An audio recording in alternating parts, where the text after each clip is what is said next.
Sladka Istra je vsekakor festival, kjer ne smemo razmišljati, koliko kalorij bomo zaužili oziroma smo jih, ampak se samo prepustimo sladkim užitkom.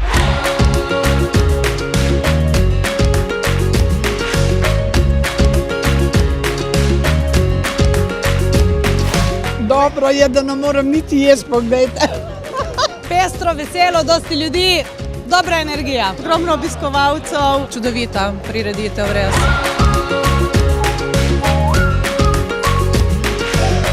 Došli smo z Umaga in blizu nam je za doći tu. Za 25 minuti smo tu bili. Prihajamo iz Zasavja in smo dejansko prišli namensko pogledati Sladko Istro.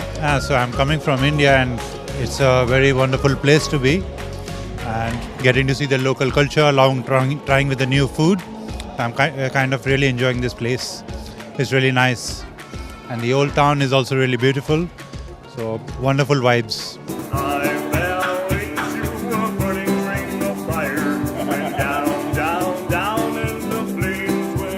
Letošnja 10. Sladka Istra obeležuje ta pomemben rojstni dan na prav poseben način.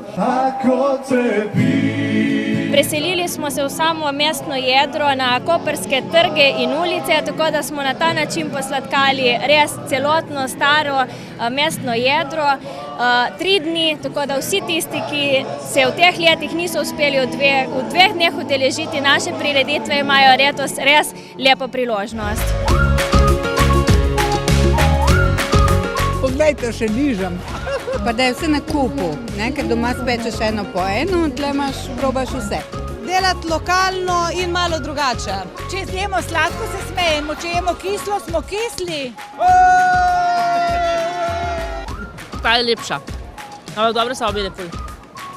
Na Titovem trgu trenutno režemo 10 tort ob 10. obletnici Sladke Istre, ki so jih pripravili v koprski kavarni Triglav. Izkupiček teh kuponov bomo namenili v dobrodelne namene letos Društvu gluhih in naglušnih Južne Primorske. Jaz sem zelo rada sladko in se mi tudi pozna. Kar pa je pozitivno je to, da poletje je že za nami, kopalke so v omari. Če dobimo mogoče kakšen kilo preveč, ta vikend, lahko še pokurimo v naslednjih zimskih mesecih. To smo mi, Ištrijani.